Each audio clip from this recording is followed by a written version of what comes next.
So yesterday, I'm sure you heard the PS from the Ministry of Education once again announcing that the ministry will release funds to schools next week. We have lost count of the numerous times such promises have been made since the Kenya Kwanza regime took over.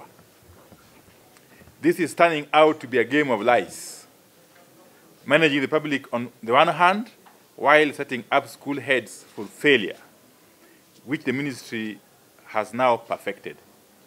No plausible reason has been given as to why funds that should have been disbursed earlier in the term are only being disbursed towards the end of the term. It is for this reason that we take the position that the Ministry of Education is setting up school heads and managers for ridicule, failure, and blame. In the process, our children are collateral. The Kenya Kwanza administration owes close to Kenya shillings 52.8 billion in free-day secondary school fund, dating back to the year 2021. This is testament enough to the lack of commitment by the government to the future of this country's school-going children. Unfortunately, these funds are coming too late.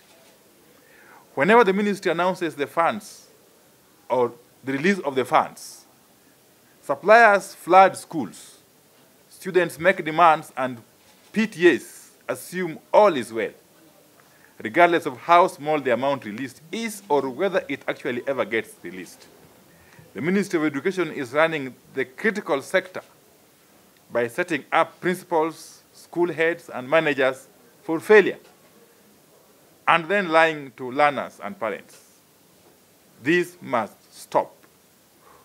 We are here to call out the government on the lies that have now crippled schools and exposed otherwise innocent principals, head teachers, and school managers to the wrath of parents and learners who buy into government lies that funds have been released to schools and other learning institutions. If you look at the schedules, the agreement is term 1 you release 50%, term 2 you release 30%, term 3 you do 20%.